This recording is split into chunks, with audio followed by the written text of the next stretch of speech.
Hello everybody, and finally welcome to episode 15 of Competitive Magic with the Carnies. I am your host, Andrea Mengucci from Italy, and join me today we have the winner of the regional championship from Australia and New Zealand. I guess he's from Australia technically, but the regional championship involved these two countries, Anthony Lee. Hola. And we also have the world champion, Javier Dominguez from Spain. He didn't win anything particular today, but still, he is our world champion in our heart. Javier, how's it going? Hello, everyone. Pretty well. I'm surprised you changed the order, though, of the co-hosts. Does that mean I'm co-host number 3 now? Yeah, Anthony just needed to be mentioned first. What do you say? Don't you say this was an important, order? No, absolutely. I'm just wondering if that's going to be like a permanent change or just a one-time change. I'm more confused about saying Javier is a world champion in our heart. I mean, you usually don't say that about someone who's actually just a world... I mean, he's just a world champion. It's not like world champion in our heart. Just he is a world champion. What if he's both the world champion and the one in our heart? Oh, that's very kind. Yes, absolutely. For sure. I appreciate it. Thank you. All right, jokes aside, it's a pleasure to be with you, Anthony. Actually, we have talked a lot on the internet in these days, but never actually in person. So congratulations in person. Thank you. To the winner. It's so happy that you finally, put up a great result, qualified not only to the Pro Tour Philadelphia, but also to the World Championship 2023. It's pretty great. It's good. Pretty great. How many invites to the Worlds you had there? Only one or the top two? One. Only one. All right. Yeah. In Europe, we also had the regional championship the week before, where, by the way, we haven't mentioned it, but Javier qualified to the Pro Tour. He made top 36. Yay! So Peace. the Carnies are going to 2/3 of the Carnies are going to be present in Philadelphia. That's great news. That's a great rate. That's pretty good. Yeah. Yeah, definitely hard to qualify for this event because it's just one shot. You had to do well at the regional championship, and Anthony and Javier did. I unfortunately failed very, very short because not very short, very far. How do you say? Anyway, I didn't even make day 2. So Yep. yeah, very far from that. But I'm glad that our team did something great because we made this very good Rakdos deck that put. Anthony first place in Australia, Javier top 36, and also another teammate of ours, Marco Del Pivo, he felt very short of top 8, 11th place in Sofia. So yeah, Anthony, tell us a bit more about your experience. How was just playing a high level paper event and winning it? Oh, it's been a very long time since we played competitive events, especially in Australia. They haven't been back for a little while, and it was. It was done very well. I think the tournament organizers did a particularly good job because, with the size of the tournament, it's a lot more manageable than some of the larger RCs out there. So they managed to run it extremely smoothly. So props to Good Games for that. But in terms of playing the event itself, it was wonderful. I got to see a lot of people that I haven't seen for a long time, and literally all of my opponents. And I when I use the word literally, I only ever use it in the very exact sense. Literally all of my opponents were very, very pleasant to play against and catch up with over the course of the event. So, competitive Magic coming back to Australia was, not many words for it, It's just an amazing experience. Yeah, winning was good too. How many players were in the tournament? 150, 160, something like that. I don't recall. So you had a 8 or 9 round Swiss day 1 and then just top 8 day 2? That's right, that was yes. the formula? That's right, yes. Okay, cool. And I know that the finalist of your tournament was David Mines, a very, very famous Australian player, former captain of the country. I've played against him a couple of times at World Magic Cup. So it was definitely a high-level final. That's something that's unique because I mean, I won't say many people, but relatively many people have played in matches where the winner is going to get to go to Worlds or the Pro Tour or anything like that. But I feel like not so many people have had the opportunity to do that against someone who is as great a friend to me as David Mines. It was really good. We honestly didn't mind too much. Well, at least I didn't mind. I'm sure he didn't mind too much. Whoever won to the point where, you know, like when we start the match, we hug, and you know, I even gave him, I even told him how we sideboard in the mirror, because you know, got to make it sporting, you know. So when it's that close, you know, that you're willing to share sideboarding plans to play the mirror before you play for your spot in the World Championships, you know, it's not often you get an opponent who is so friendly to you in that regard. So thanks to Mindsy. I'm sure that Javier wouldn't tell his opponent how he sideboarded before the final of a match like that. It depends. You have to be there, though, right? Yeah. Also, he did point out that he did point out that if I didn't tell him, he could just watch me do it in a different match anyway. So, you know, it makes it even more free. So, but the way you sideboarded in the mirror match was to not remove all the Thoughtseize, right? That's right. Yeah, because that's a big difference. I mean, there's probably, there's obviously other things, but that's the big thing that, you know, that we did that I think most other people don't do, and what he needed to change to be able to sideboard properly in the mirror. Yes. Yeah, for sure. Like, Thoughtseize is a card that are commonly taken out in this mid-range mirror match, but, you know, lately I've seen other people also adopt our same approach, and just, you keep Thoughtseize important to discard Sheoldred, to protect Sheoldred, you know, just Fable of a bunch of high impactful cards.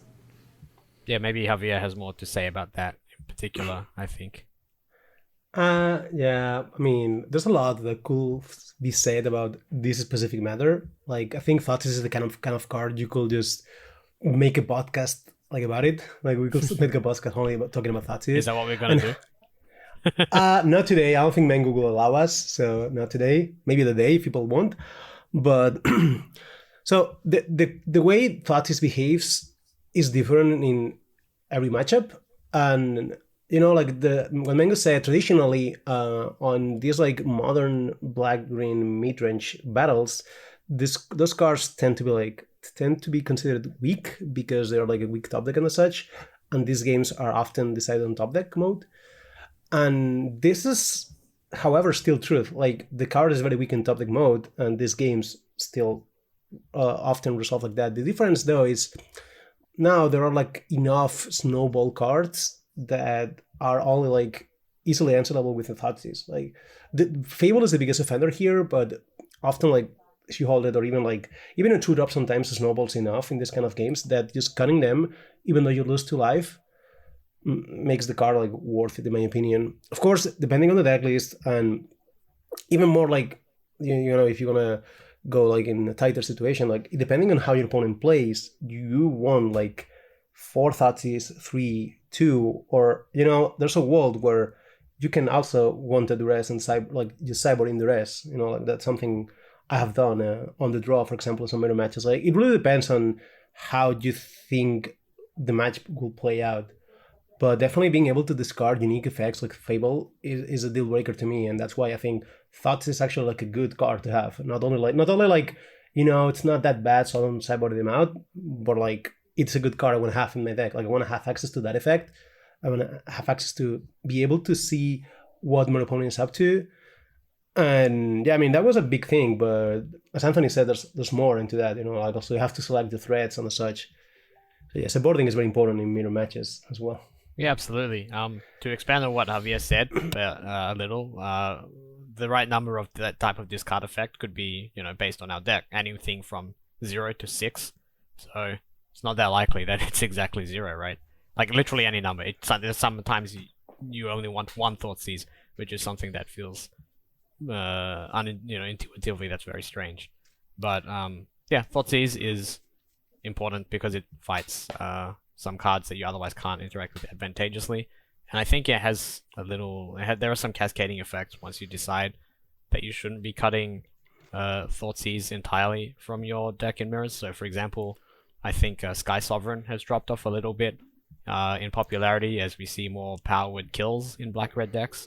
But keeping Thoughtseize in your deck means that you can protect your Sky Sovereign from power word kill. You don't activate it until you can put it behind a discard spell to protect it, for example. It makes discard spells, big spells, less good. So, for example, someone trying to invoke this baby out of the game is going to have a much harder time doing that against Thoughtseize. So, it's a card that really defines the texture of a lot of matchups, and that's going to include the mirror. So I think figuring out that we didn't want to sideboard that card out was one of the important steps in us having an edge in the mirror across both of our regional championships, I would say. Yep, that's Before totally going too much in specific of the deck, I wanted to talk a little bit more about the event because I feel like the whole pro circuit, the whole competitive Magic system, I think it's a success if the regional championship is a success. If this event was an event the players aspired to qualify to, and after playing the first regional championship, what do you guys say? Was the one in Australia, was the one in Sofia for you, Javier, a success?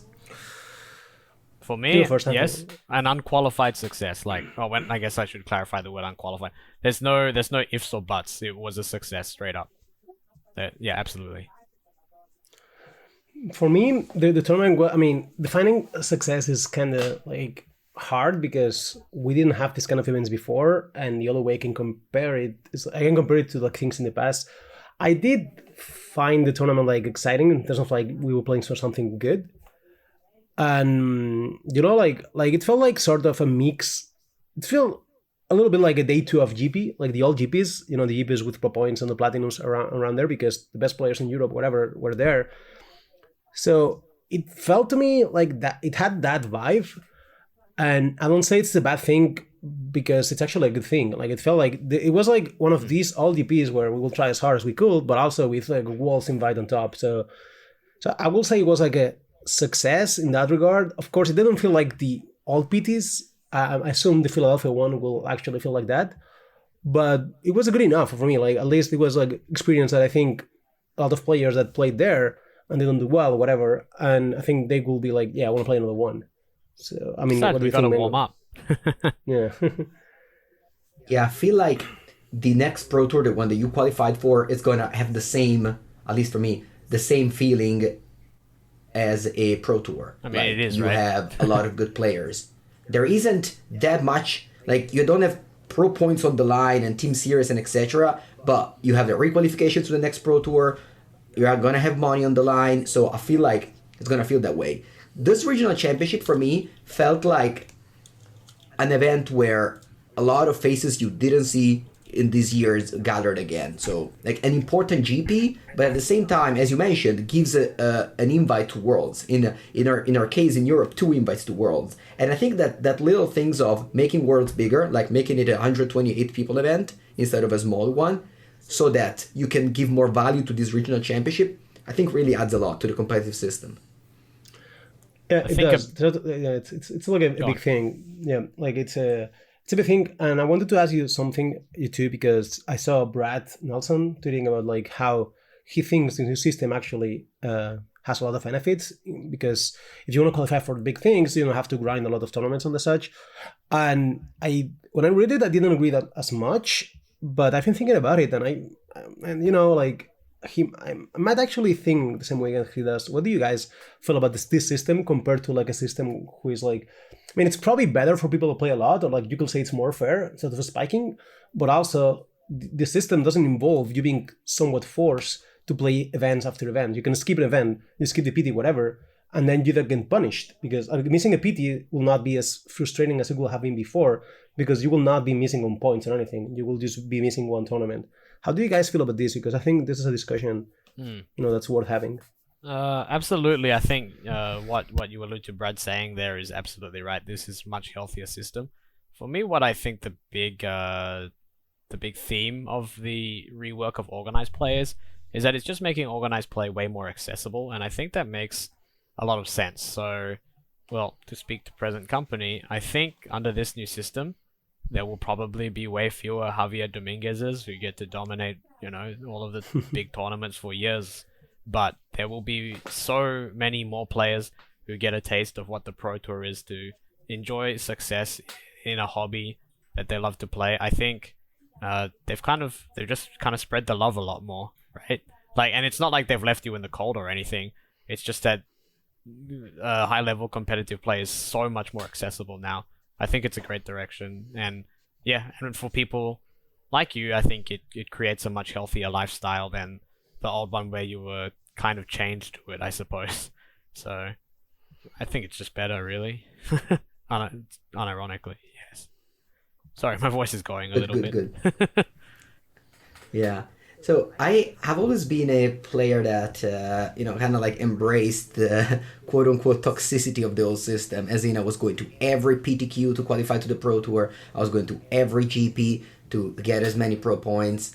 And as much as maybe that lifestyle was like not good for me, like didn't let me study and everything, it kind of really just brought me all the life experience that made me a person today. So I traveled a lot. I played so many events, so I just ended up like at some point like winning a PTQ or just getting enough points to go to pro tours to qualify to World Magic Cup and etc. So I feel like especially young players loved that the old system, which really made you like travel and enjoy life experience as much as possible thanks to Magic, the good old play the game, see the world. That made me travel so many countries, whereas now, well, you don't really have those things anymore because you just qualify to the RC one way or another, and they just go to the RC, and if you spike that one, good, you go to the Pro Tour. If not, well, just wait till the next RC. So I feel like, for me, I much prefer the old system, or at least young Mengu would have much preferred the old system. Old Mengu, it's like, sure, I work a lot, so I don't have time to travel to GPs anymore, so I don't mind going once in a while, and if I spike the Sofia RC, then I'm qualified to the Pro Tour. That's cool. So you think maybe they made the system, like the system before was clearly aimed at like 20 whatever, 28, 25, whatever year-old people that could actually devote the time to Magic? Do you think then the system is maybe made with people on the 30s on its mind? Like, do you think that might be the case? Because I actually didn't think of it before, but it might be the case, right? Like maybe they're like, our competitive player base actually has been like, is now older, and now they have like more responsibilities or whatever. So we make a system that's actually well suited for them, because the old system was better if you were like 18 or something or 20, but not as good if you are like a 40-year-old person with 2 kids, right? Because you cannot travel as much or whatever. So maybe that's what they're doing here, because if you have responsibilities and a job like demands a lot, you can still get away with being out the weekend every 3 months. That's fine. Like that's reasonable. But I don't even think it's worse for like people who are very young. I think it's better for them. So it's not really like they're catering more to older people if it's also better for younger people, right? I think it just gives you much more of a degree of how much you can opt in. So at the cost of making it so you can't opt in to the absolute maximum. But I think below that, it just always makes it better for you, whether you're older or younger. So I do think this is better for older people, but it's not tailored for them because it's also better for younger people. I think, you just get way more flexibility overall. There's no reason that an older person would benefit more from that than a younger person, I think. I agree with Mengu though, and I disagree with you, Anthony. I think younger persons usually have less possibilities, like less things they are tied to. Like if you're 20 years old and you don't have like a demanding job or like kids or whatever, you can go to GP every 2 weeks. I think that's something you can do being younger, but you can probably not do that as easily, at least if you're in the 40s. So I actually think the system is better for young people. I mean, even if you don't have like responsibilities, you get older, you like probably want to travel less because you have traveled before. Mm-hmm. And as Mengu said, also you get to live like this experience. Like if you're young, you haven't traveled as much. Going to a GP every country, it's just great. If you go to the country for like 21st time, it's not the same. You still might like traveling or whatever, but it's not the 10th time you go to London is not the same that the first time. So I think for me, what I don't like about the current system, I mean, of course, you can easily see the two different opinions between me and you two, because you two qualified, whereas I didn't. That's true. So I had my one shot and I failed. Okay, and then like let's say the day after I had a different tournament, I drew very well, I played a deck I liked more, and I did well. But the day before I failed. So in the old system of PTQs and GPs, you had so many chances to fail to eventually get right once. Whereas in this one, it's much more like, it's like that. I understand that you don't have pro points on the line, you don't have so if you skip one, it's fine, it's not the end of the world. And that's also the reason why I think you can't really compare the two systems because of that reason. But so this is one way. So like if, for example, let's say, of course, me and Avi are the example of Europe, but we have these Legacy European tournament every once in a while. Like for example, there's one in Barcelona in few days. There's one in Trieste in January. if that event would award an invite to the Pro Tour as well, I think it would make things more interested for players to travel to. So just, spreading more invites rather than just focusing them in only one regional championship, I think it's what would make things a little bit more interesting for players to just, practice every day and go to the events more often. Well, yes, to be clear, I agree with you. Like, I like the other system better. Like, I what you proposed is what I would love to happen. Well, I would love like system to be like that. So I like the system you will like. I'm just saying that there are more upsides to the system that I will have thought beforehand. Yeah, I'm not saying I like the system. I guess the words I want to say is like, well, I think the other system is much better. But instead of saying the system sucks, I think the system has some unexpected upsides that it did not account for. I still don't like it, but I think it's not as bad. I guess that's a better way to phrase what I'm thinking, because maybe I was not very clear. Yeah, I kind of see it as the old system was way better for, actual pro players, but I think this is better for non-pros.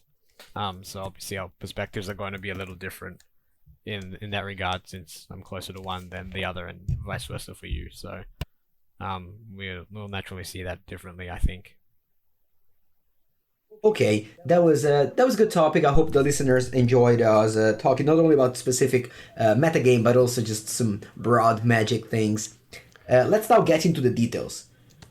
Javier, Anthony, our testing in Pioneer started long time ago because they announced this. They announced this regional championship a long time ago. Mm-hmm. We decided to have a large team of very large Spanish with Javier, Portuguese with Marcio, some Italians with me, and of course our international Australian Anthony joining the team. We had a big Discord group of 14 people, and we had a weekly meeting. Everyone that was playing Magic Online was streaming his matches.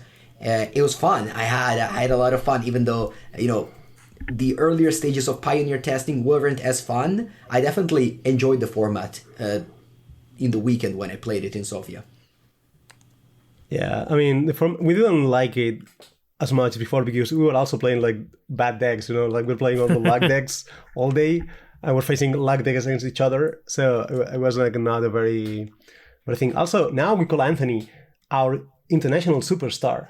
So please refer to him as such. Oh dear.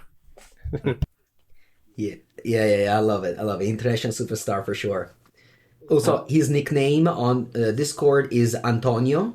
Yes. Because we Hispanic-called your name, so it's official. Yeah, now. you always one of the team Latinos. Yeah. I mean, Javier still doesn't know how to spell my actual name. He always gets it wrong. Like he can only spell my name as Antonio. So yeah, Antonio is just well though. Yeah. Where is the H? Is it after the T? Yes. I actually had to think about that. I had to think about it. I'm so used to you guys saying Antonio. I had to think about where the letters in my name are. Like I've forgotten how to spell my real name. That's what you've done to me. Is it Anthony? Yeah, that sounds right. That's good. I don't believe you. I think he changed the letter every time. No, you change it. Well, that's it. Okay. So there's one name in America that sometimes like it's John. Sometimes they have the H after the O, sometimes after the H, sometimes they don't have the H. That's the name that scares me the most. Wait. For real? John, wait, where did you say the H goes? No, sometimes they have the H and sometimes they don't have it. Oh yeah, that just depends on where it came from. So like, I think the John from, I think Northern Europe doesn't have the H. Is that right? Oh, okay. Yeah. I understand now. Yeah, it's same name from different Makes places. sense. Yeah. Welcome to Linguistic with I'll tell you another name that changed a lot. It's very confusing. There's this name, sometimes it's spelled the same, but sometimes it's Andrea, and sometimes it's Andrea.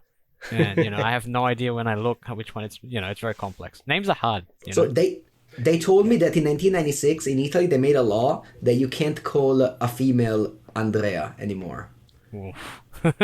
That's strange. I don't know if it's true. Tough rule. In Spain, that's a name in Spain still. Like it's a common name for women. Yeah. See, confusing. Too confusing. That's why we call you Mengu. All right. Now it's official. We talk about the decks that we played, the decks that we considered, the decks that we tested. Yes. Good idea. Let's get into the details for our competitive listeners. So we ended up playing Rakdos mid-range. The major change from other lists were the main deck vehicles. And I'm sure that a lot of questions are about those because in Sofia, me, Javier, and the team played 2 unlicensed Urs, whereas in Australia, the week after, Anthony cut 1 licensed Urs for 1 Reckoner's Bankbuster. What is the reason of these vehicles? Why do we have them? Well, so first of all, like the reason for this vehicle and the whole background situation was because we expected Phoenix to be the best deck. Like, I personally expected Phoenix to be super crowded, like a very common deck on the higher tables. Like, I did not expect Phoenix to be like the most played deck in a vacuum. Like, I expected Marine to be that deck or even Rakdos, but we expected Phoenix on the high tables, so we did a classic target the winners metagame. And we ended figuring out that the best way to get edge against Phoenix was not on the post-cyber matchups, but game 1, where they will just fold to the Hearse. Like, if you play Hearse game 1 against Phoenix, they really struggle like at killing you. It's very hard for them to kill you without like the Phoenixes themselves. And, you know, like we have more removal than they have threats once you have a Hearse. So that's why we play the Hearse. Also, like Hearse was surprisingly relevant against many decks. It was good in the mirror match, game 1, dealing with Croxa, and there was a lot of splash damage, like Grease Fang, even Lotus, where it cut some of the combinations that killed you. Like, there's a lot of matchups where Hearse was better than what I thought it was. That's how it ended there. And as for the Bankbuster, I mean, well, Anthony can talk about this. Oh, you mean Bankbuster in general, or why I played 1 and 1? No, well, we swapped one for 1 Hearse on the sideboard. Oh, yeah, that was because I expected a slightly different metagame. So something that I wanted to do was to adapt a little bit, not only to the Australian field, but the fact that the conditions of a tournament were a little bit different. So in Europe, you guys played a lot more rounds, right? What that means is that the best decks filter to the top more, but conversely, that means, you know, fewer rounds means that happens less. So a lot of our original logic in playing 2 main deck Hearses was that we thought Phoenix was the best deck, and even if it wasn't the most popular, it would filter to the top. But because that wasn't so much the case in Australia, I didn't feel the need to worry as much about Phoenix. So I worried more about the decks that would be popular in terms of raw numbers, rather than weighting them for how strong we expected them to be. So I was worried more about the mirror, and decided that we'd go with that split of 1 Hearse and 1 Bankbuster for that reason. That's very tight, eh? Just changing a slot in your deck because less rounds mean some decks filter less. I like that. Yeah, pretty much. I mean, it's a small change for a a small change for a small catalyst, I suppose. Yeah. Another change that we did in testing was the Misery's Shadow. We started the week playing, of course, Rakdos and Izzet Phoenix, but I want to say that in Sofia we didn't really play much mono green. We definitely played some mono green, but we kind of assumed that the matchup against Rakdos was not ideal, but I believe that in the later days we figured out that Misery Shadow actually changed the matchup to being like, you know, a 2-mana Kalitas is, you know, much better than a 4-mana Kalitas. And that small change, I think, made the difference and why we chose Rakdos over Izzet Phoenix. Is it? So, is that what was Misery Shadow? What changed some? I don't know if I agree with that. I think Misery Shadow was an upgrade for sure, but the matchup wasn't really that bad before. I think our sideboard Pithing Needles might have been more important than the Misery Shadows, honestly. Yeah, the Pithing Needle came in the testing process so late. I want to say that we already played a lot of Rakdos versus Green. I remember I was always on the green side in the matchup, and you know, Green was like surprisingly winning. Like, I don't know if you remember, it was something like we had some different cyber plan that was wrong for Rakdos, and in the end, Javier was like, what if we put Pithing Needle here instead of, I believe you had Liliana of the Veil in that hand. Yeah. And then we started playing with Pithing Needle, and you actually cut a lot of Karn kills, and thanks to Misery Shadow, you kill, you know, all the creatures, and the green player just often just, you know, dies to the Dreadbores and such. Right. Well, the way I remember is I was screaming out loud like, I always lose to Lair and Karn. And the third time I was like, well, there's a card that deals with both. That's how Pithing Needle crossed my mind, because I was listening to you were killing me with Lair every game. You were the mono green player playing against me, and Lair of the Hydra was being a problem as well, not only Karn. And for me, Lindell was the very moment where the deck made the click. Like the first time we casted Pithing Needle, that's where I virtually like ended being locked on Black Red. I was like not exactly super locked, but it was like, yeah, this is the card we were looking for. This is what the deck needed. Yeah, I was doing some separate things here, and I think it probably happened at the same time you were actually playing Mono Green. But I actually wrote in the Discord that you should maybe consider Pithing Needle, because I think the thing that swung it. So initially we thought that Black Red was about even with Mono Green, but then we started to feel like Black Red was falling a little bit behind, because Cityscape Leveler was like a really big deal in the matchup. Khan being able to grab that card was a much bigger impact than we had anticipated. I certainly saw it as, oh, this is a better Meteor Golem. I guess we'll play that card. And well, it was way better than a better Meteor Golem. As Javier said during testing, it just meant that you could never ever outgrind a Khan, and there's just no way to interact with it profitably, because the fact it can exile itself means that the next Khan can put it back in your hand. It answers all of your threats, outsizes and outraces everything, so, it was just incredible. But I was trying to find ways to just make it so they could not have Cityscape Leveler, and just needling Khan to prevent them to put it in their hand made it so we could benefit from that, from the good matchups again. With the help of Misery Shadow, tipping the balance. For me, it was really Misery Shadow, because Pithing Needle was good, but I was mostly often just the what Misery Shadow added, I think, to the matchup in game one was that you were able to kill Planeswalkers so easily by just attacking. Because now you not only have Blood Tide Harvester, you also have another 2-drop that happens to like kill Kiora with often you just go Misery Shadow into creature, and on turn 4 you can kill Kiora just by pumping the Shadow. So I started winning so many game ones that I wasn't winning before in the matchup, and then we started sideboarding. We had a bunch of disagreement. At the end, we settled on Go Blank being good. It is, but I think it was, definitely a very good day of testing. The one where I started thinking that Rakdos wasn't good against green, then we added Shadow, then we added Pithing Needle, and then ended the day thinking Rakdos is good against green. Yeah, for me it was a different story, because I never liked the Shadow much. Here, it was ultimately a call where I just trusted Mengu's criteria, because Mengu was very high on it. So for me, it was that. For me, the whole process was different, so I worked a lot on Rakdos. It was the deck I worked most. And for me, the big breakout was realizing how good She Holdered was. Before that week, I was like, She Holdered was a good fine 2-drop. It was like 4-drop. Kalitas and She Holdered, they're all good, whatever. And She Holdered maybe a little bit better, but they all both do the job. That's fine.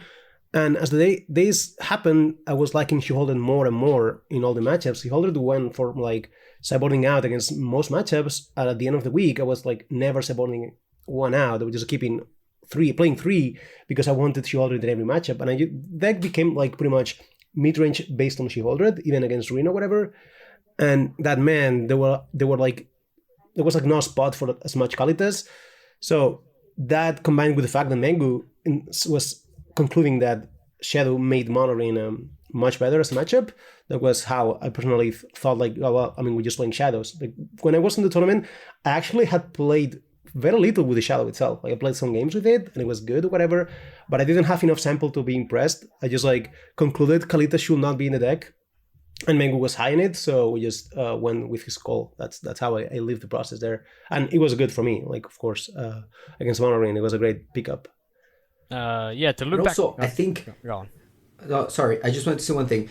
The third Shieldred, I think, was added also for the Phoenix matchup, because Shieldred is excellent against Phoenix. A little bit, but for me, it was one of the reasons, but the biggest reason was I want Shieldred in every matchup.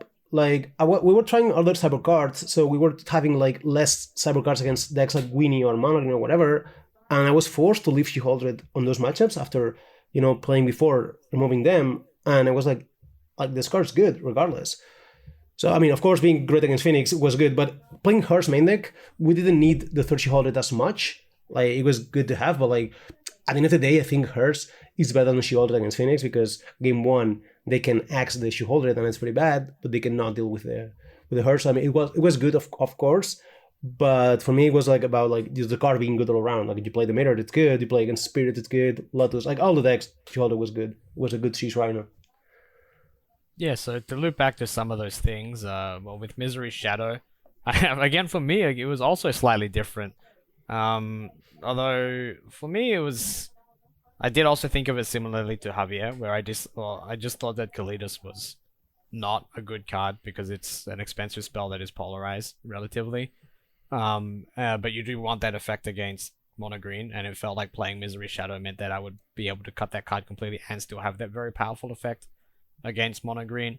But for me, Misery Shadow is just more that I think that fundamentally the mid-range deck needs to have a certain number of creatures that can attack to a certain curve relatively aggressively. And it was less about liking Misery Shadow and just thinking that Tenacious Underdog sucks.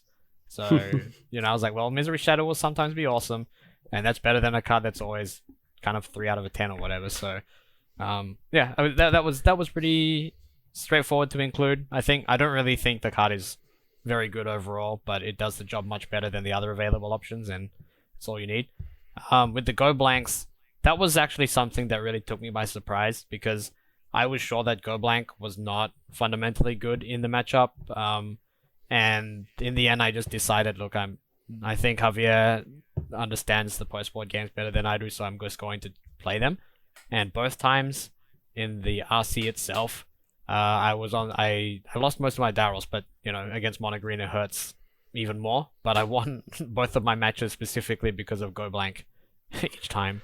Go Blank. So, yeah, exactly because of Go Blank in exactly the spots that Javier had suggested that it would be good, and it didn't play at all how I thought it was going to. So when we say we weren't sure about Go Blank, I was just straight up wrong. I thought it was bad, and then when I played the tournament, I won because it was good, and good in the ways that we predicted them to be good, which is pretty different from just having random spots where the card happens to be good and good. And to give a little bit of Look, to give a little bit of example, I remember game 1, Rakdos versus Green. Rakdos was just winning with Graveyard Trespasser exiling Storm the Festival. I don't know if you also have that feeling. And then post sideboard, we were taking out Graveyard Trespasser. I wasn't bringing in Go Blank, and I just started losing to Flashback Storm the Festival all the time. And that's when I was like, true, okay, Go Blank, it's good because also that reason, because you clean the Storm the Festival graveyard. Yeah, I guess it's also a way you can try to cut the Cityscape Leveler, I guess, if, trading with resources is a little more important, I guess. The other thing that shifted for me with regard to the deck overall was what Javier said about realizing that stuff should be centered a lot more on Shieldred. So, for example, intuitively to me, so when I say intuitively, I suppose what I had expected at the start of testing was that, for example, Shieldred didn't seem like a good card in the Black-Red Mirror because I thought, quite often you have to play to the board, and then if they ever get to spend a mana and Fatal Push it, or Power Word kill it, or Dreadbore it, that's horrible. But I ended up realizing after Javier was explaining that you can just play differently and try to fight much more to protect your Shieldred. Like, Shieldred can be a plan unto herself. It's not just another piece that you trade off, right? And that's what makes it so valuable. You can make it so that trading off all your answers is really risky, because if you have a Shieldred, they just die, right? And the same thing goes for Monogreen, for example. Like, it lets you take the more aggressive role better, which is good because, just trying to answer everything in Monogreen's often a losing proposition outside of particularly good draws. Same thing with Phoenix. So just, for obvious reasons, it's very good there. So I just hadn't been prioritizing Shieldred enough, and once you start playing that Protect the Queen game with Shieldred, it starts getting a lot better, which seems like it would be intuitive, And then there were other things, like, for example, not taking out Thoughtseize in the Mirrors. Like, again, that makes Shieldred better. So I think it sounds weird, but I think we just didn't understand Shieldred fully at the start, and by the end, having that greater understanding made the deck a lot more appealing. Yeah. Once we had the 2 Misery Shadow and the 2 Hers, we had, I think, more slots to take out in the mirror. So I started playing with Thoughtseize a lot post sideboard, and I found how good they were, again, to protect Shieldred. And I think that was, maybe without Misery Shadow, you actually had, like, good cards in the mirror match, so you were taking out Thoughtseize, but I think Misery Shadow is just, I think, too weak, right, in the mirror match. Were you siding them out? Yeah, it sucks in the mirror match. Like, I think it's the other matchup where it's like actively bad. Overall, like, the card was fine for me. Like, you play against, I don't know, Rizfang, and it's a big big creature that attacks. But in the mirror matches where like it just was very weak. I played a lot of mirror matches and I drew Shadow too much. So yeah, certainly sabotaging it out. Yeah. I mean, it just doesn't do anything relevant. Like the base traits will half a Bone Crusher, and it's not like a random big creature does anything for you. So, I mean, you obviously there'll be spots like you're both in top deck mode, and maybe top decking it as a large creature is good, but yeah, it's really not exciting. The worst card by a lot. And the last change that we made, I think that's important to note, is it kind of seems unseen, but we added one mountain over a Den of the Bugbear. Javier, do you want to tell us a little bit more about it? Because you were the main proponent of this change. Yeah, I mean, I like to see decks as a whole thing. Like, I don't really like to split things between like what you're doing with the deck and the mana base. So I think if you change cards from the core of a deck, you should probably change your mana base often. I think decks are like, they're a piece of art and they just go like everything goes together. So you cannot touch a part without the other. And yeah, I felt like we got very deep at understanding the background midrange, as Anthony said. So with the change we made, this She-Holded playing required more speed because it's a card that you don't want to delay, but also the shadow type of dynamics where you're going to be like the tempo aggressor makes it so like you want to prioritize more fast draws, like fast as like having the fourth on tap or whatever. And I thought the deck of the Bugbear number 2 was like not as important as it looked. Like, so this deck played like 6 spell lands, and that's probably one of the reasons for the deck being so strong. Like, having access to these spell lands make it so you flood less even though you play 25 lands. But they have diminishing returns too. Like, you often don't want more than one. Like, surely you want one every game and you don't mind drawing 2 as much, but it does hurt you. And I felt like having 0 in many matchups will not matter as much as having 2, where if you miss the 3rd land for the Fable or 4th land to the She-Holded, the deck is just like broken. You don't function because you don't cast Fable on turn 3 and then you get a snowballed out of the game. So we just make that change because we wanted to make the deck a little bit more stable and a little bit less powerful in the late game. Like, this deck was built in a way where we will be better in game ones and grindy situations thanks to Hearth, because Hearth, it's not only like a graveyard hate card, it's also like a card that gets really big really fast. Like, if the game goes like 4 turns after the Hearth in the battlefield, it's a 6/6 already. So it does make you have a better top deck compared to other decks or other versions. So it made sense to me to make this trade-off where we lose a little bit of power to have more consistency. And also, having 2 Bugbears often made it so you couldn't play like a Thoughtseize. So between the Hive and the Bugbear, that was a tiebreak. We were not like sure of which one was better. I think Mengu was strongly sure Hive was better. So that also was important, taking the decision. So it was like Mengu thought Hive was better. I was not sure. And also the mana base, like, we needed to cast the black spell often very fast. So drawing 2 of the same black ones is not as bad as drawing 2 of the red ones. So that was why we cut it. I mean, I was happy because I was put in the tournament, I had like a den and a mountain, and I drew a mountain that came into play and tapped, and it was very good. But this is the kind of change that it's not easy to see because, you're going to lose some games because you have only one den of the Bugbear and you draw 2 mountains, but also you're going to lose games the other way around. Like, this is the classic hidden situation where at some point you have to trust your judgment because there's not like an empirical way. You say that? Right, exactly. That's a word in English? Yeah. There's no empirical way of, there's no empirical way of knowing, like, no, this is better. Like, yeah, I wanted to expand on that a little. I think it's something important to clear up. I think a lot of people think or have some vision in their mind of pro players just playing a gazillion games and then being like, well, in these games, it was better that this land was a mountain, and these games it was better that it was a den, and we won more when it was a mountain, so that's what we're going with. But I think ultimately the goal of most of our testing is to get to a point of understanding that we know the deck so well that we can make that call like relatively late and feel like we know what it's going to do without needing to specifically be like, we have to test whether den or mountain is better. Obviously, it's a bit easier with lands and with spells, for example, but that is, I think, the goal, that we can have this understanding that we can make these calls that can't realistically make empirical calls about. And have that go right. Like, we knew that like we didn't need as many creature lands as I think a lot of this played, but getting to that point was the important part of the process, not the specific result, I think. You have to be careful. You have to be careful. You have to be careful because if you remove a spell land from a deck, that's good because it plays spell lands. You might just break the whole thing. So you have to be careful. I agree with Anthony. Like for me, when we test like this, the most important part is just like to feel that we understand the deck deeply. And I was pretty sure we will not break the shell by cutting this spell land because we played enough.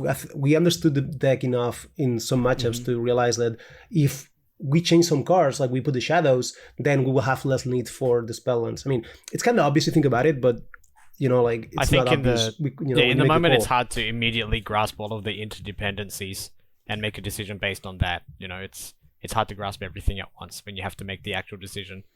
Like they say, hindsight 2020 probably sounds obvious now, but it's a lot tougher then.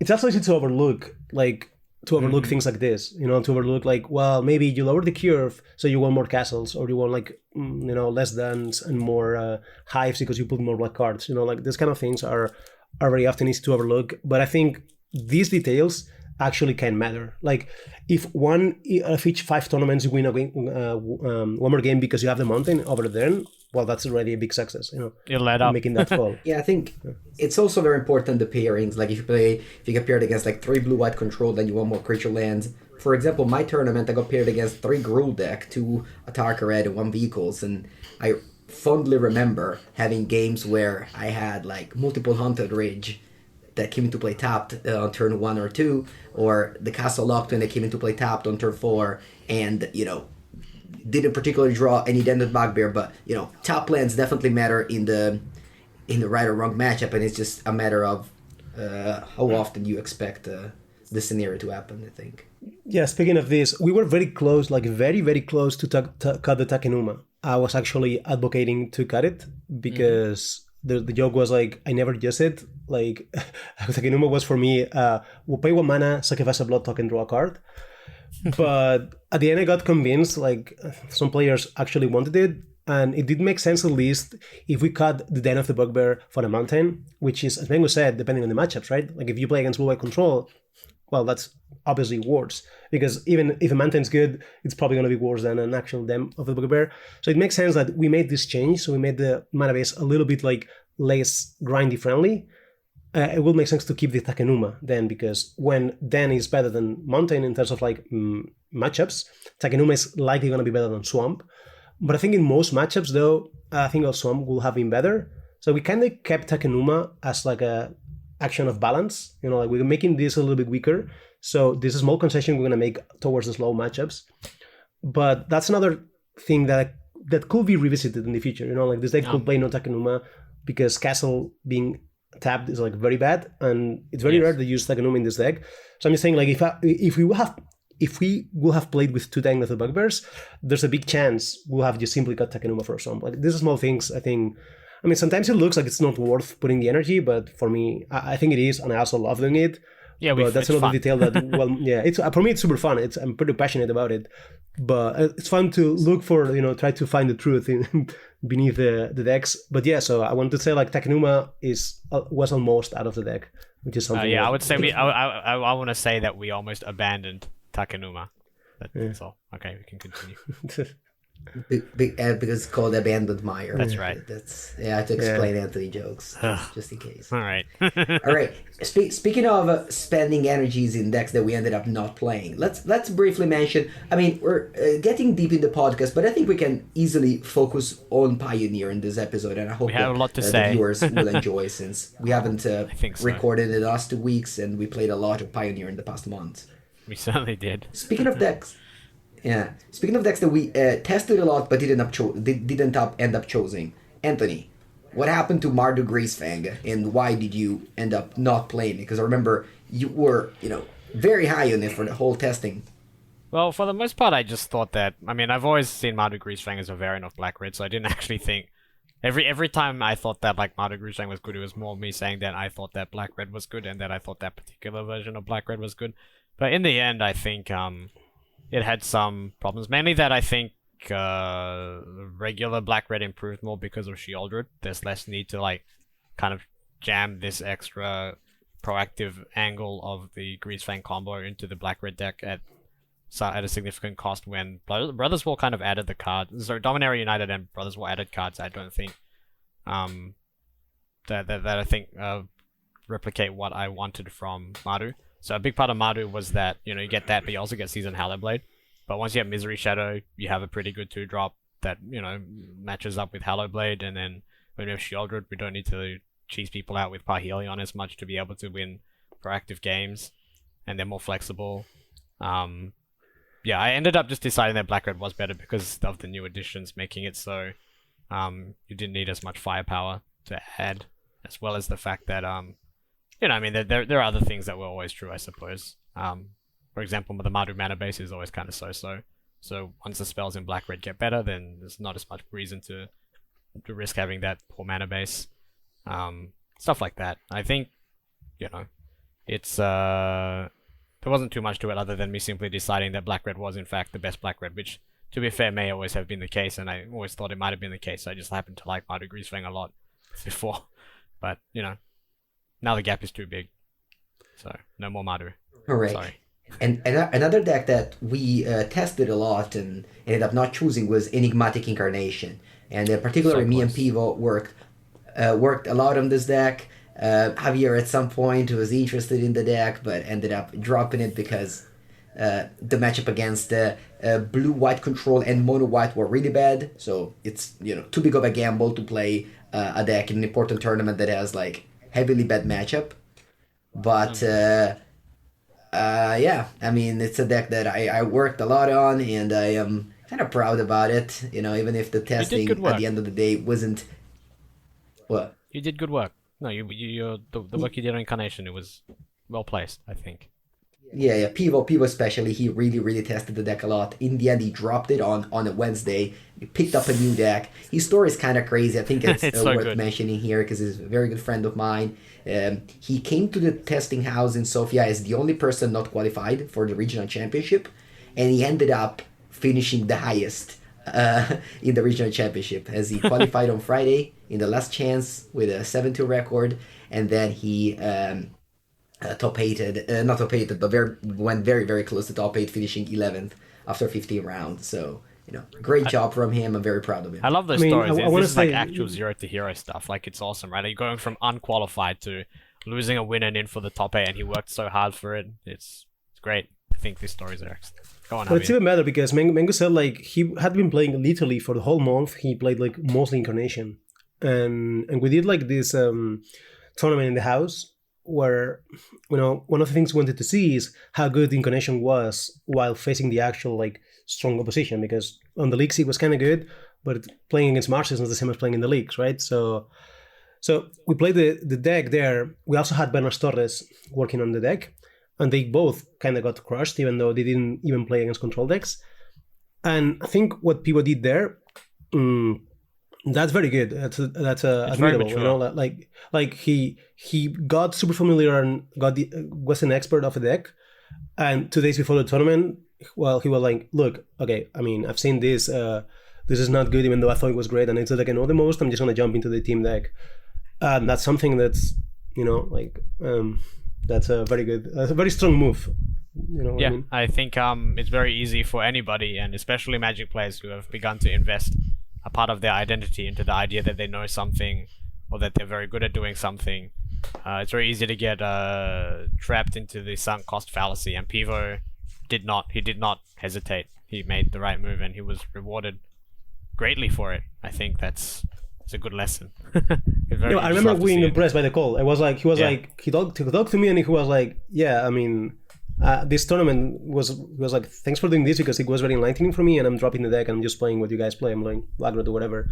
And I remember thinking like, "Wow, that's a strong move." Like that's I don't know how to say it, but yeah. When you say the tournament, let me explain to the listeners. On Tuesday, we have 14 people, and we assigned one deck to every person, like Rakdos, Phoenix, Mono Green, Control, and Incarnation at 2 pilots, and we kind of played against each other, not the mirror matches, to have a sense of what was good, what was bad. And I remember out of that tournament, we really felt that Phoenix was amazing, right? And after that tournament, it's when we like cemented our idea that Phoenix was going to be the winner in the winner's metagame idea. So as well as dropping some decks like Blue-White Control, which just performed terribly, and the Enigmatic Incarnation. Bye-bye, Incarnation. It was fun. Yeah, and also Mono-White. We also had 2 players on Mono, one on Mono-White, one on Black-White, because we also wanted to see how that one was doing, but that one was crushed mostly by Rakdos and Phoenix, so... It didn't look so bad. Like, really, for a while there, we thought we might play that deck, because it actually isn't too bad against anything. It's just also not that good against anything. So... Yeah. I mean, I think it was a plausible choice, and I think if someone played Mono White, I wouldn't fault them for it, I think, at this point, so... Yeah, we also had Lotus, which did fine. We had Lotus Pilot, and, that was also a good way to make sure we did take the deck in account, while making the plans and such, so... That was also the tournament was very helpful. Yeah. That's where Pithing Needle came in, honestly. That was actually huge for me. Yeah. So... Yeah, go on. Go. Oh, so I was going to say, all of this breadth testing, so Javier, at the start of the formation of this testing house, emphasized that he wanted us to work on all kinds of different things, including things that we knew that we would probably not eventually play, because we needed to have that perspective regardless. Because once we end up somewhere, we need to understand all the other decks as well. And that ended up being absolutely key for me, because, obviously, I think Lotus was not one of our serious contenders, right? But the fact that Javier knew the Lotus deck in and out was absolutely critical for me to be able to beat it in the top 8 of my RC, which was, by the way, an incredible match. Like, it was one of the greatest matches of Magic I've played in a very, very long time. Just so much going on. But did it matter? Because the match is not on camera, so I couldn't see it. I didn't know if it so mattered they specifically did not put it on camera because my opponent's deck was almost entire. It was 73 out of 75 cards were Japanese, and they thought it would. And also, I mean, Lotus is also not, in terms of viewer experience, very friendly, I think. But the match itself was incredible. Like, we really regretted that it wasn't on camera. It was kind of funny because the only card I could read in his deck was German, so. The German copy of Zakama, there's a lot of text. I was like, I should check this. It's even more text in German. But yes, the fact that Javier knew what I had to do against the Lotus deck changed everything, because my opponent beat 4 black-red opponents during the Swiss, but the fact that our team had access to people actually trying to develop the Lotus deck and understand how it worked meant that when we play black-red, I could beat Lotus. And I think that's going to come up a lot in broad formats like Pioneer. So yeah, I would recommend, even if you think you're not going to play a deck, even if you're sure you're not going to play a deck, if you can dedicate the resources, you should probably still play that deck. It will be more valuable than the 20th hour on black red or whatever, I think. Those are the benefits. Those are the benefits of having a testing team that's broad. Like, let's say if you have a Discord group of 20 people playing Rakdos, they will give you the hindsight of Rakdos against Lotus from the leagues of playing against it, right? Yeah. Whereas if you have a team of 14 people playing different archetypes, you have really, really important hindsight of just actually Lotus players. Yeah, exactly. Like, for me, this is a lesson that I know from Modern and Legacy as well. Like, it doesn't matter how many times you play with Rakdos against Lotus or with Delver against Storm. Like, the amount of insight you get, it's different, completely different than when you actually learn how to play the Storm or the Lotus deck, and then you play against the deck. Like, you play Lotus, you play 5 leagues with it, or 3 or whatever, and then you play against Black-Red, and you actually get to know how to beat the deck way better than playing 10 times against it. Like, it's just a whole different level of knowing the deck, and I think that's a very important thing to do. And if I have time for a format like this time we had, because it was an important tournament and such, I think it's very important to at least try all the decks. And the more unique, the more different, I want to say, the more intimidating it is to pick up a deck, the more reasons you have to pick up the deck. Like Lotus, if you never played it the first time you play the first league, it's 1 in 03. Like, you don't know what's going on. It's like, I mean, at least I didn't know what was going on. But that's a good reason to play it, because after some matches, you know what the weak spots are, what to Thoughtseize and what to exile and such. Exactly. And I think that's something very, very useful for most formats.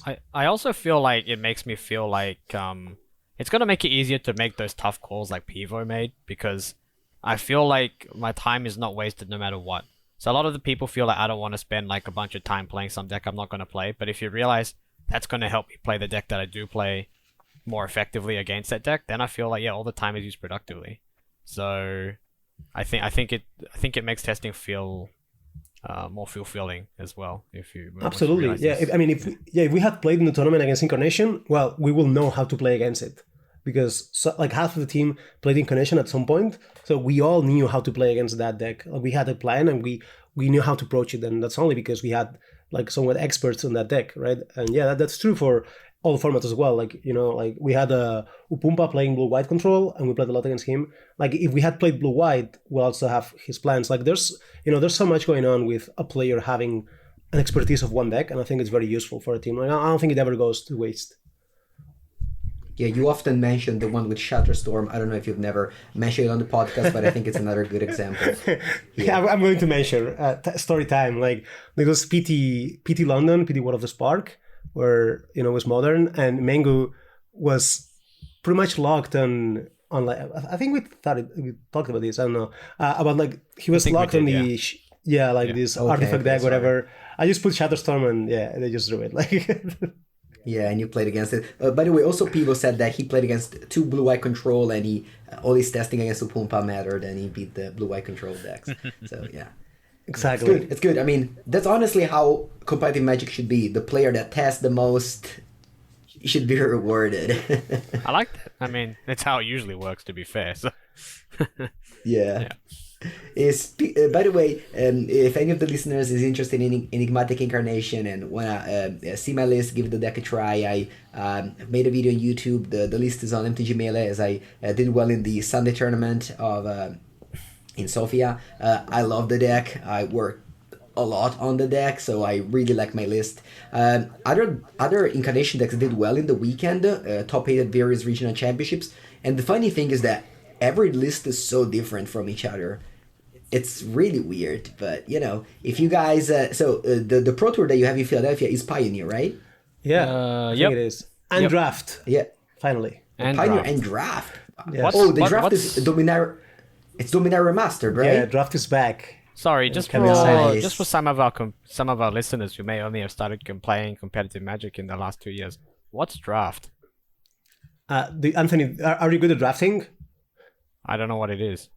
Okay, then you're not. And Anthony, the packs that you're going to be drafting in Philadelphia are like €10 each. So make sure to rare draft all the time. Like if you find like old border that's expensive, things like that, like a Force of Will, for example, take it. If it's foil, for sure. I think I have a friend of mine from Canada who would say something like that. Actually.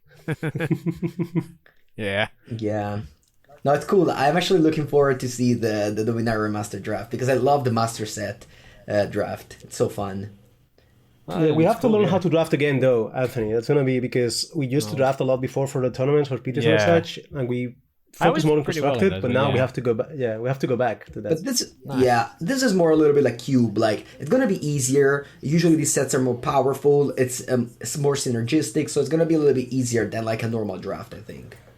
That's cool. Yeah, probably, but it's still rusty. Like we haven't drafted at like high level or the such. So I'm pretty sure we're gonna need a little bit of a process to relearn how to actually, the most important skill is probably like salvaging a draft, avoiding the dreaded like 0-3 or 1-2.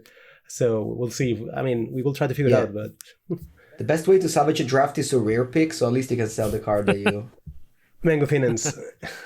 Mango Finance. But really, I think paper draft is just so different to online draft or arena draft that I think it's a beautiful game. I think it's a beautiful game. Just you know why it's different? Because you can't look at the picks that you made. Yeah, what? That's a big difference. That matters a lot. Like online, you always look at the picks that you made. Well, maybe if you have something you can do. No, but you can do with this is like something I've done for years. Testing for PTs, you can just cover the part of the screen where the cards is there.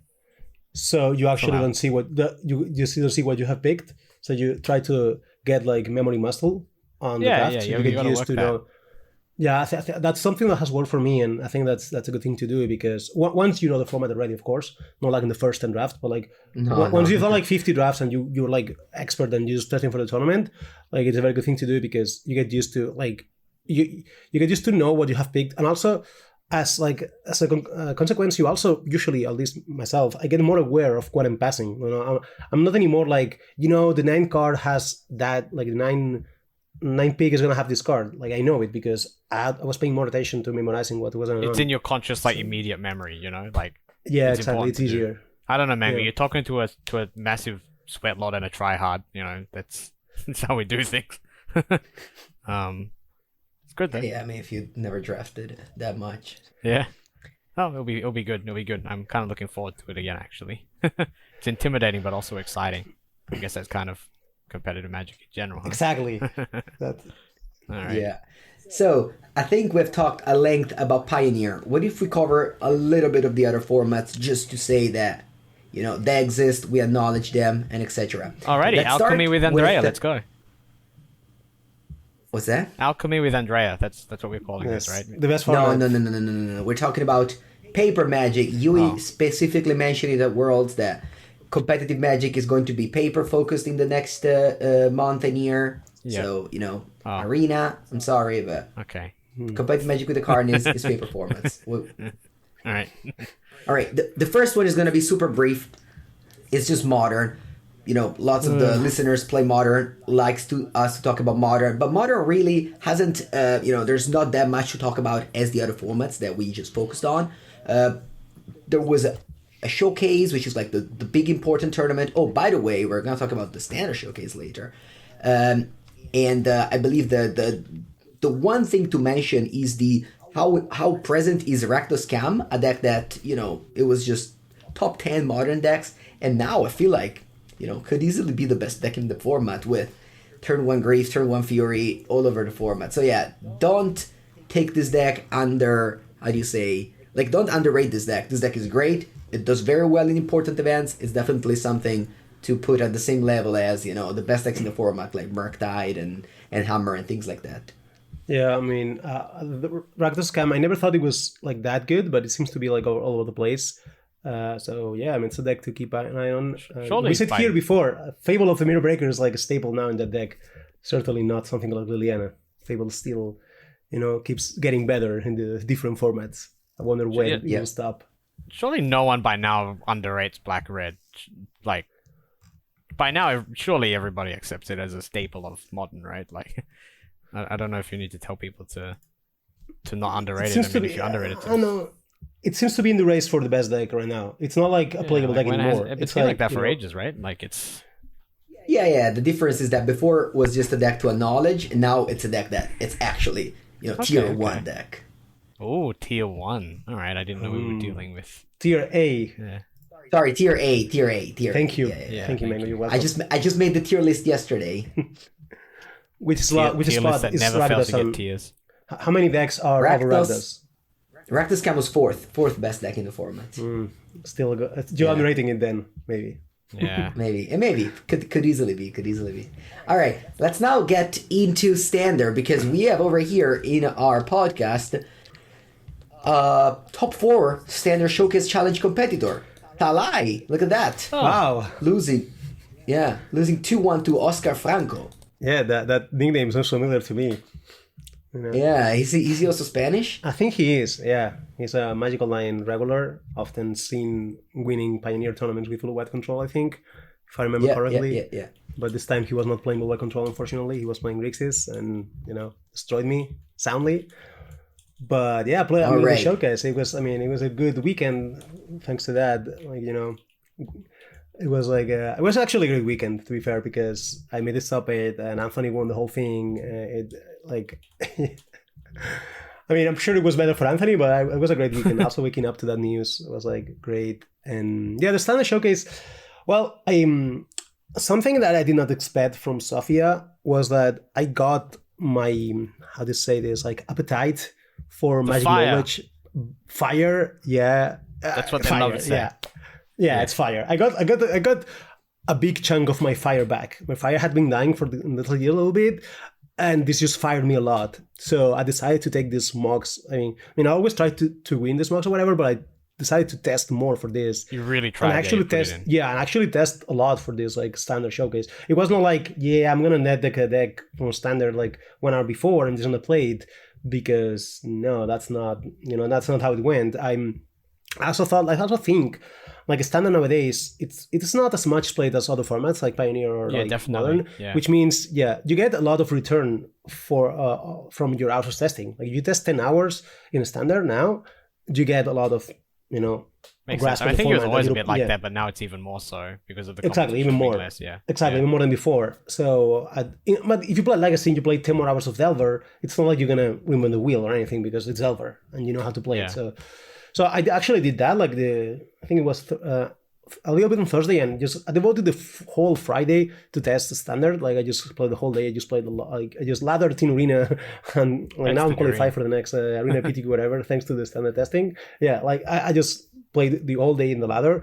Just tried to see like how the Greeks' decks will behave. Like I also tried to ask a little bit, and I just tried to go in deep a little bit more. Like for the tournament, I was not like figuring out how to do things anymore. Like I already had my plans. Like I had my cyber plans for on the play, on the draw for all the matchups. Like I knew on the draw I would want like one more counter, on the play one less. This kind of stuff, which is something that you only can do if you have like tested, because on the fly you're gonna like mess up. Like I knew like if I saw more things, some more cards, I will cyber one way and the other. And it felt to me like this tournament I did well, not only because I got lucky, because I obviously every time you top 8 the tournament you got lucky, but also because I had played so many games before that I was playing the mirror matches or whatever, and it was like, well, I've played like enough of this. Like I know what's going on, I know what matters, I know how to approach the subboarding, play draw and the such. For me, when I think of these situations, I think they're like Anthony situations where things change so much playing the draw, because I know you like to go deep in this kind of matters. But of course, I couldn't bother you because you were doing other things. So I had to do it. I had to Anthony myself, for this weekend. But it still worked out all right. Yeah, it worked out. But I'm just saying, like, looking at these plans and just having like cards, like I want this card specifically on the play, and that's it.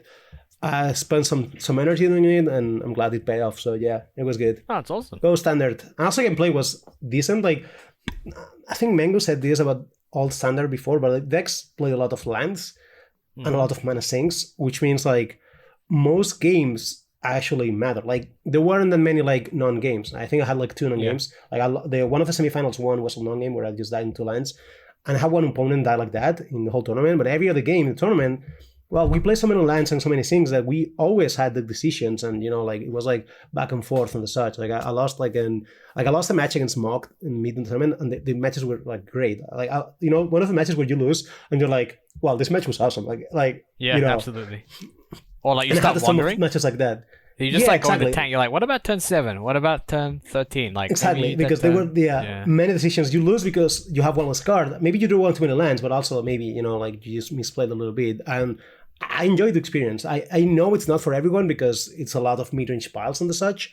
But if, again, as we said here like some months ago, I think the addition of Brotherhood's End covers a little bit of what Massacre left. Like, Sweet. I said I like Standard. They took Massacre out. I said I didn't like Standard anymore. But now there's a sweeper again. Since there's a sweeper, exactly. Then again, the game where snowballing all the time, every time, is not good. It's on again, right? So I was kind of cool, even though I still think it would be better with Massacre for what it's worth. At least we've got most of it back. Yeah, exactly. But it was kind of decent, I liked it. I also like the Greeks' mirror more than the Esper mirrors. For what it's worth, definitely. I've been playing a bunch of Standard as well, of course, and I found much the same. I do think it has improved substantially, especially now that, for example, like in the post-Worlds metagame, we know we're allowed to play more than one of each legendary land, so we can start the fixing effect of all those Dwaro disruptions is back. It's just Otawara now instead. I think the way the threats are playing now is a lot more interesting. I actually think on that, while I enjoyed the Grixis mirrors more, I've been finding Gixis very strong in the Esper decks specifically. But that card also opens up the Esper decks in a way that they also become, they're better, but they're also just more enjoyable because your deck becomes so much more flexible when you have Gix as well. Exactly. Because you can build around removal as well as creatures. What were you saying, sorry? Fun fact, I cut off the word of my deck, Anthony. I'm glad you What? mentioned the Tawara thing. I cut the Tawara Yeah, out of my I just Grixis went deck. to look for it. Yeah, I didn't find any. I cut the I was like, Tawara out of my deck. I just No, enough I mean color Grixis is cycling, different. cycling Grixis is land. different, yeah, for sure. Esper, Like I had 3 games very before. good. Yeah. I had many games where I couldn't cast Invoke because of Tawara. And I was like, yeah, I'm just gonna Absolutely. cut this. I just I put did another the same. cycling land. Yeah, I was. Yeah, I was wondering. Adamant about it. Did you consider Underground River? Yeah, but I thought like the pain lands were very bad, and I actually think the cycling land in this deck is very powerful. Like I ended cycling Yeah. in the tournament, for example. I cycled the ground like I don't know 6 times or 7 times or whatever. Like game goes so long that having cycling cards is very powerful. Like I didn't want that card to be like a land. Like so the issue I had with Otawara was not as much as like the land like was bad, but it came into play in tap, so it wasn't that bad. It was like so many games, especially the mirror matches, in the mid game, they were so grindy that you will draw Otawara and it will not be that easy to actually cash it for a card because you cannot bounce most of the threats. Like you cannot bounce a Bankbuster or a Appraiser or whatever. You know, like the best you can bounce is like a Goblin token. No, best So it's best very you can hard. bounce is your Fable. You flip Reflection Yeah, and try yeah. to kill you. Your Fable, Otawara, yeah. your Fable or your Appraiser. But that's Yeah. involving already you having a Fable or an Appraiser, right? Like Yeah, it's not it's a lot. particularly like it's better if you have that. That's the best way. But it didn't work very well in terms of like an answer. So it was more like only a good spell when I had already good stuff. And I thought like the cycling land was actually maybe the opposite, where I could just draw into like an Invoke and just try to get a comeback if I was flooding in a situation like that. Because I'm flooded. I have nothing, right? So that was the biggest thing for me to change it. Also, the red-black land mattering more than blue-black.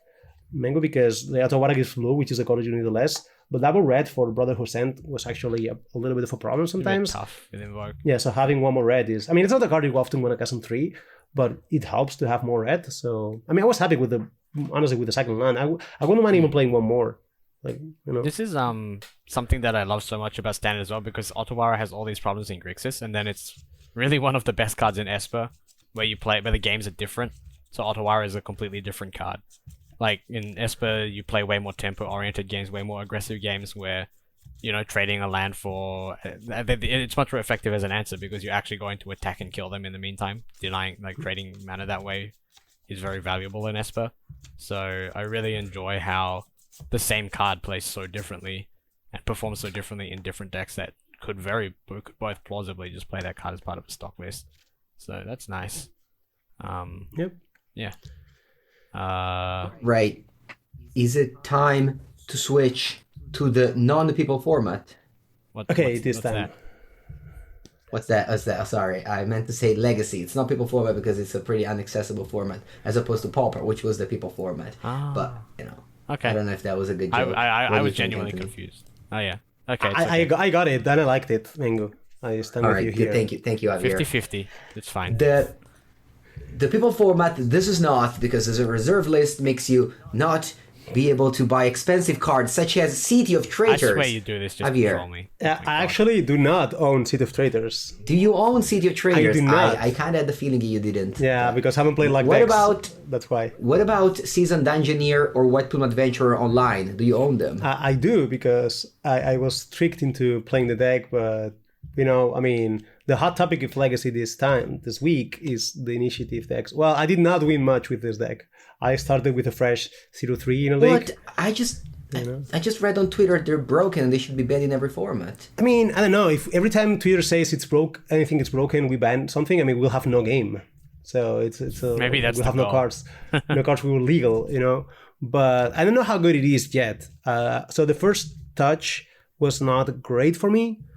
But I mean, it's definitely a luck deck. I think we can agree there. Like it is a luck deck, and it has like the polarizing luck deck draws. So my feeling is this deck has potential. Like these initiative cards are good. Like I don't know how they're good for people that have not played them, but they are pretty strong. Yeah.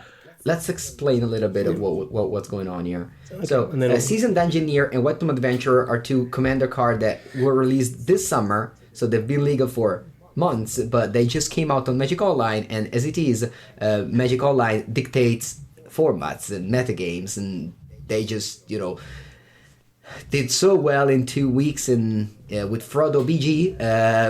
coming second with a mono white version that's playing City of Traders, Ancient Tomb to power out, as well as Mox Opal and Chalice of Woe. So you play these initiative cards early and you kill your opponent so quickly. It's really crazy. Yeah. And you, Javier, played the showcase as well. Yeah. How did it go? I played the showcase with Delver. I just got crushed. I started 4-0 and then went like 4-3 or something. Like I just lost a lot. I played against a lot of initiative decks. I think I went like a 5. I think I went like 3-2 or something like that. Like I felt like I run a little bit bad. I think the matchup should be at least fine for Delver.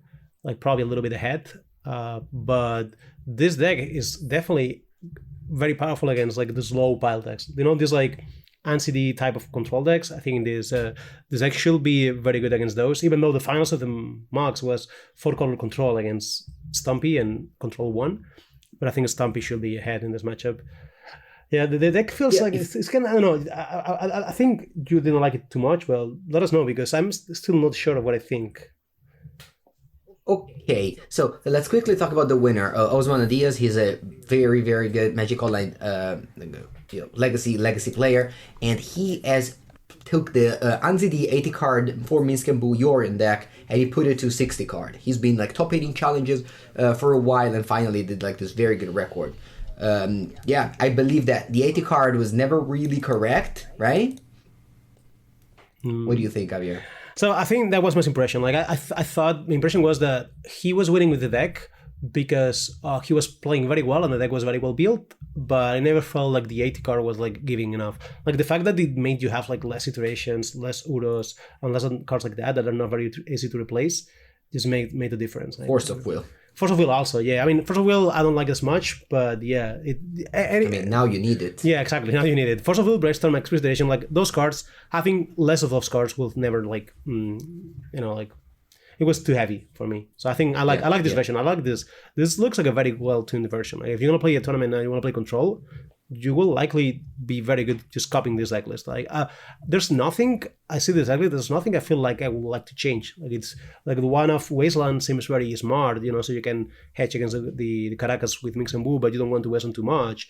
But you also have the Terminus and the one of Life from the Loam, so you can actually have access to the super endgame Life from the Loam plus Wasteland if you need to. And cards like Death Down and Pyroblast, they're in small numbers, so you can actually dig through that, like finding them. So I mean, I don't know, this deck looks pretty good. Yeah, for sure. Speaking of the White Initiative a little bit more, in the beginning of the week, I got the Initiative cards. I've played 3 leagues with them. I've played never 5-0'd. I went 4-1, 3-2, 2-3. But in the 2 list, in the second and third, I was trying my own like various brews and not necessarily net decking the decks that did well in the previous challenge. Let's just say that if Cavern of Souls is needed. In fact, Frodo BG has 3 Cavern of Souls in his deck. Because you want to cast your card, your creature, and you don't want to be matched with a Force of Will on the other side. So I really like the Cavern of Souls, which was very hard to fit. I remember I always had Wasteland in its place over Cavern. But I believe that Cavern is in fact a better choice. Also, because you play Cavern, you can't afford to play Spirit of the Labyrinth or Archon of Emeria because they have different names. So you have to, I like this list because it plays 4 Elite Spellbinder and 2 Anointed Peacekeeper. So every card in your deck, it's either a human or a cleric. Because Weapon Adventurer is an orc cleric, whereas Seasoned Engineer, it's a human warrior. So I really like this deck is just very well built, I think. What do you think about the Red Splash? Because there's another player playing a Red Splash in the top 8 with the case of Chaos Adventurer. Do you think it's worth it? Do you think it's better? Well, the problem of Chaos Adventure, which is the 5/3 trample that lets you draw a card when you attack, and his initiative, is that it doesn't have protection from creature. Like Seasoned Engineer, I think it's so good because like against Blue Red Delver, if this card resolves, you probably either you have a good race that you're able to steal the initiative and blah blah blah, or you're just gonna lose eventually to this card because it attacks, it's unblockable, it explores, that means it gets a counter. So and you deal the 5 damage with the 3rd chapter, you really just kill them in 2 or 3 attacks, and they can't block it, they can't bolt it, and things like that. They play both though. Like they play only 2 Seasoned Engineer. Yeah, but if you think Red Splash is not very good, because there's also like another player in top 16 that plays like Fable. Yeah. Yeah, I was playing Fable. The problem with this is that you drop Cavern of Souls if you do that. Yeah, true. And that, like, it's really important, I think. You play this deck, you want to play your card, and if it can't be countered, it's just so unbeatable. Like, if you go turn to a Seasoned Engineer uncounterable, I think the blue decks just die. Like, either you went, like, again, turn 1 Delver and flipped. And also, because you can't play Swords, because you play Chalice, they're playing with Touch of the Spirit Realm, which keeps coming back. It's the 3-mana Oblivion Ring that you can use it to, like, channel to Flicker Wisp a card on the battlefield. You can blink, for example, the Initiative card and trigger Initiative again. Or you can, blink a token or blink Multi-Regent, cool. you know? A Multi-Regent. I mean, you can also just exile it, but yeah. So, yeah, I mean, so the way I feel about this deck is I didn't go very well. I think I went like 0-3, 4-1, 2-3, 4-1, 2-3, or something like that. Like, I just didn't behave very well. But I think the deck has potential. I don't think it's very good as it is, but I think it could be, like, I don't know. I felt like this deck was actually well built in terms of, like, it makes sense. Like, this cover selection creatures, like, it's good. But I don't know, it just feels like the deck is too unstable. I don't know if that's just a part of being a luck deck and it cannot be fixed. But I wonder if this deck can be built, like, in a different way where it's, like, more functional and just works better. I wonder. Like, other than that, I think it's just not as good. I mean, I think it's a good deck. I think it's similar or maybe better than Mono Red Stumpy, whatever it is. I never thought Mono Red was, like, great. So I think this deck is good, it's playable, but I don't think it's as good as Blue Red Delver or even the 4 control piles are very powerful and also extremely stable. Like, they just never fail. Yeah, I don't think we've mentioned it yet, but this weekend, which is going to happen in a few days, I don't know when is your flight, but we're both going to meet again in Bologna for 4 seasons. There is a lot of cool events there. On Friday, we have the team event, Modern, Legacy, Vintage. Unfortunately, we're not playing in the same team, but... Unfortunately, because you ditched me. That's why. I decided to join an Italian team this time. Which is fine, unfortunately. Unfortunately. But we're going to be together for dinner, which is obviously the main event of this event. Exactly. And Saturday we have the European Legacy Masters, which is also a good event, and the actual main event, which is the dinner on Saturday. # sponsored. Yes. Yeah. The second main event, the dinner on Saturday. And then on Sunday, there's going to be... I feel there's going to be 600 players out here on Sunday. Well, that's a lot of players. Because the organizer told me that he booked an additional very large hall because of the number of pre-registration that he had. That's a lot of players. I mean, that's great, right? Like, I mean, I'm looking forward for that. Hopefully we can make a top 8, back-to-back top 8s. Yeah, unfortunately I won't be playing on Sunday because I leave for my holiday. So next week I won't be joining the Carnies. But I'll be representing Italy in the European Legacy Championship on Saturday as well, for sure. Well, see you in the finals there. One thing I wanted to say also, because it might have gone unnoticed to you, that there's a show and tell deck in the top 8 of the showcase, and it plays Fable. That's how far Fable has gotten. Wow, like, I didn't see it. It just plays 3 Fables. Like, the show and tell in top 2022, finally show and tell picks up a card after 10 years of just being the same deck. Remember that tournament where they make like 2012 Legacy, whatever, like no, yeah, and they just it's the same deck. Well, it finally has picked up the card, and it's of course Fable with no synergy whatsoever. Like, it's just like incredible. Like, the fact that this card is there is like, you know. You see that also the 6th player as Fable in his green-white, in his Naya depth. Yeah, I mean, with that one, at least it makes more sense. Like, because it's... Wait, doesn't play depth, it's just Naya. Wow, it's Naya Maverick, Punishing Maverick. Maverick with Relicaria and Fable, yeah. Wow. Crazy. It's a Fable world, you know? Be ready for Fable attacking Vintage. It's the only thing left for Fable to do. It's amazing how good the card is, like, being at this point. Okay. All right, that's great. So I look forward to play Legacy this weekend. I'm going to be probably playing 8cast. Actually, today I have an important testing session of 8cast versus Mono White Initiative. And depending on how that matchup goes, I'll play either one or the other deck. But you'll see me playing Ancient Tomb and Mox and Lotus Petal for sure this weekend. I mean, you're probably gonna see me playing Ponders and Brainstorms, but I'm not decided yet. And I mean, let's face the truth. I will probably play other files as well, but I'm not locked yet. Like I'm gonna test a little bit today and see him tomorrow. But I will try to not play lock deck. I mean, if I play lock deck, I will. If it goes wrong, I will bind you. But I don't want to do that, so probably Brainstorms. A little bit of Mengucci Finance advises now that Anthony is not listening. Anthony, are you listening? I'm listening. You think you're gonna get away with this? No. All right. What are we moving on to now? All right, let's move on into the formative people then. The MTG Finance was completely vetoed. MTG Finance was not able to develop this time. Maybe next time. Stay tuned to listen more. MTG Finance. Yeah, I don't now think so. The people format. The people format, Pauper. My local league has restarted. 28 players on a Saturday evening, an event that started at 10 p.m. Anthony, is that possible in Australia, you think? Probably not. I think it might literally be illegal, so probably not. I actually think it might break the law, yeah. Although now that it's very hot, maybe if you start a tournament at 10 p.m., it's like actually nice. No, it gets worse. So. Wait, at 10 p.m. gets worse? Yeah. Yeah. Look, the whole country's upside down. Don't ask me how world. things work. A different world confirmed. Anyway, our local league restarted. I played Blue Black Terror, which is a luck deck. So I got lucky sometimes, unlucky other times. I went 2-2. I do not recommend the deck to anyone. Oh. Silence.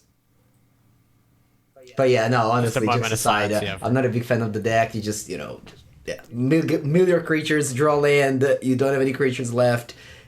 Yeah, not a big fan. Not a big fan. I missed the blue eye Coggates terribly. This Thursday, I'm not gonna make the same mistake. Yeah, I was gonna ask about that. We're like, going what to make happened? the same mistake. That's gonna start at 10 p.m. and it's gonna finish at 3 a.m. That mistake is not gonna change though. I think it's a time being like that late. It's a good time to just bring something like the Fog deck. So you try to Turbo Fog. Oh yeah, first round I played against Turbo Fog. So you can bring the Turbo Fog and then try to make your opponents sleep. Like fall asleep on the match. Do you think that's a valid point? No. The average age is like 20 years old. Everyone is so excited to play that just go to sleep at 5 a.m. because everyone is a student. So that's not gonna work. Okay, my plan is no good. All right, I think that's enough Magic for this weekend. It probably was the longest episode we've ever had. Not probably. Do you guys have any? Yeah. Do you guys have anything else to add? Well, I mean, it was a long one, but I think we actually had a lot to say. So we did. We hope you enjoyed it. And if you have, if you have feedback, you know where we are. We are Mingo09, MTG Bandcard, you're the Superstar Champion, and I'm Javier the Magic. And for bad feedback, you can always tag Mingo09, as usually. That's how it goes. Mm-hmm. Oh, do we want to shout out to all the people that stopped us over the weekend to just, they said they liked the podcast. Oh, wow. Yeah. Javier, I had so many. We had a bunch of people asking us to sign the playmats, and you, Anthony, said something about it. Do you want to say something? Yeah, I had so many people stop by to say some nice words about our podcast, and I really appreciated that. I didn't expect so many people to say something, but it was very nice. Thank you to everybody who did. Thank you. Yeah, same. I didn't expect this as well. It was very warming, So thanks a lot. Yeah. Okay, that's it. I'll see you again next episode. It's going to be only just Javier and Anthony, but, have a good week, have a rest of the good day. What a scam. You literally just said, I'll see you again, but it won't be me. It's just the other guys. You won't see him again. Exactly. It's just, how about me and Javier say that, all right? Me